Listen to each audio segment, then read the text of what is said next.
Hi guys, welcome to Drum Dog and welcome to our first lesson back since our studio flooded. It is amazing to be back, everything's working and we're going to learn some drums.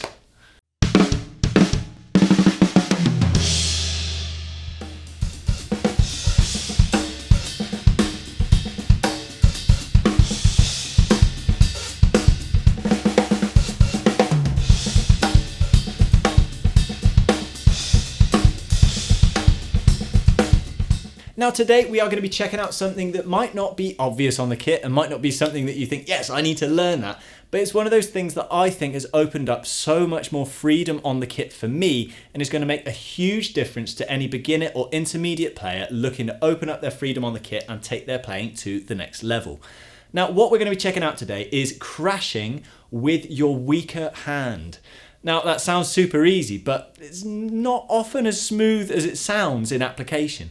Because when we start learning the drums, we always lead with our strong hand. And for me, that's my right hand. So I'm on the hi-hat with my right hand, playing my eighth notes, and then I lead my fill with my right hand, and then I play the crash with my right hand, and then I'm back to the hats with my right hand.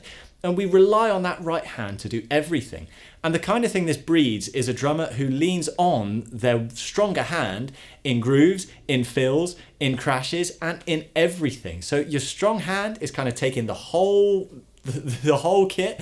The weak hand's just kind of following along and doing the occasional backbeat and then following the single strokes the right hand's doing. Now, something as simple as learning how to crash with that weaker hand can give it so much more authority and help it learn the coordination it needs to kind of develop a voice of its own. So that is what we are going to be checking out today in a few different stages. So stage number one is just going to be learning the confidence of actually swinging for the crash with our weaker hand, connecting it to our bass drum confidently, because now that is cross coordination. Instead of it being right hand and right foot together, we're dealing with left hand and right foot together. So that's a little bit different. And on top of that, we're going to be swinging that whole stick into the cymbal and getting that nice glancing blow we want off of the crash with our left hand. And if you haven't done this much yet, it just might not quite be used to it.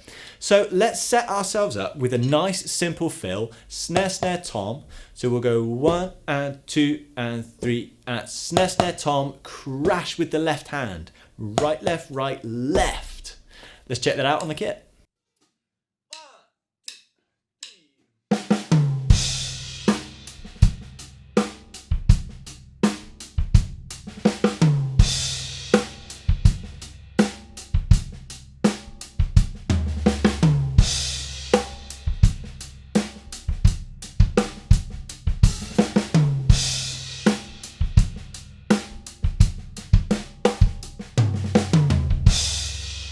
Okay, so that one step we really don't want to rush. I know that may seem kind of super simple and it may seem like I'm teaching some of you guys to suck eggs, but to just make that really solid connection between your bass drum and your left hand on that crash, making sure the stick's interacting in the way we want it to, getting the right tone out of the cymbal goes a really long way. So until you're feeling super comfortable with that and that feels natural, then sit there and when you're ready, let's check out the next step where we're going to be using 2 crashes in a row just as eighth notes as a and 1, 2 and 3 and 4 and 1.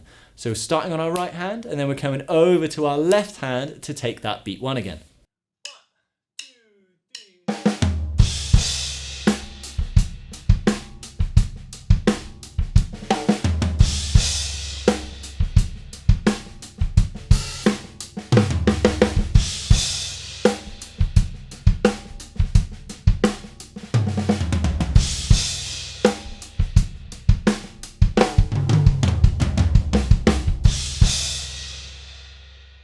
So now that we're using our right hand and our left hand together, obviously it's with the same right foot, but we're really needing to match the level of our stronger hand crashing with our weaker hand crashing. So we know they're working the same and we're getting a nice volume out of both crashes and we're not getting one that's really strong and then one that's not quite cutting the mustard.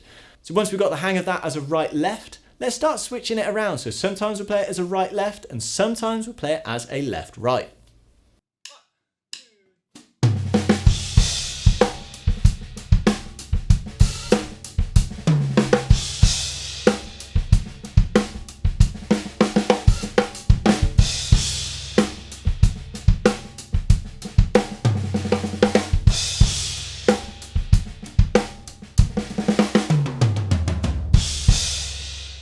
Okay, so now things are really starting to sound a bit more musical. Now let's take that same idea of 2 crashes with the opposite hands, and now let's up the speed just a tiny little bit and we'll take it up to 16th notes. So first of all, let's just practice this coming out of a fill. So say we're playing a fill as a 3E and a 4E and a 1.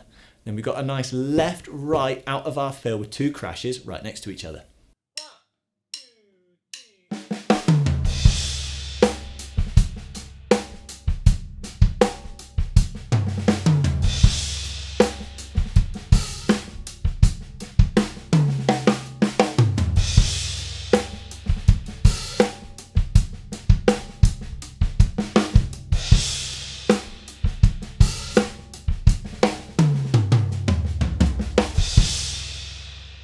Now, I especially love those 2 crashes in that setting. I think the first guy I saw play it like that was Gavin Harrison, and you see him play that quite a lot.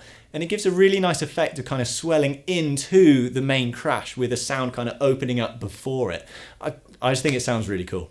So as before, once we've got a hang of that as a left-right, let's try it as a right-left and start switching things around and getting confident playing it leading with both hands.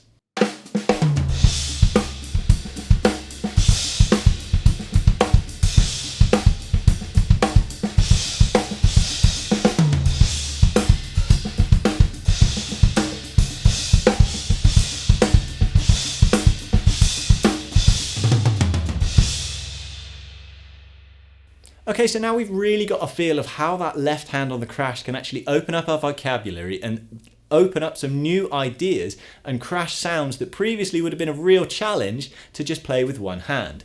As a final little tip here, now we've learnt to really hone in that left hand on the crash, let's go back to trying a few single hits on their own, but instead of just on beat 1, let's try them in the middle of a groove. So say we're catching a little 16th note off beat as a crash, or maybe even a hi-hat bark.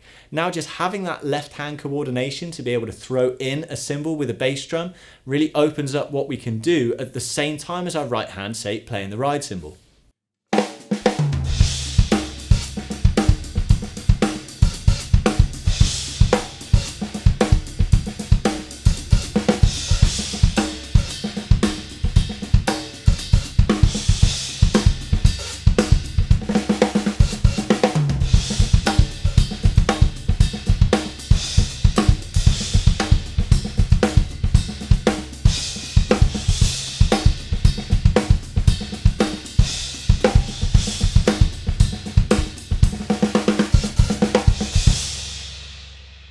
Now, I hope you guys enjoyed this lesson. I hope it's been useful to you. It's been a real pleasure for me to be back in the studio making videos again. It has been a while since we had that flood, so it's just great to be back. If you guys enjoyed the video, then don't forget to like and subscribe, and we will see you in the next one.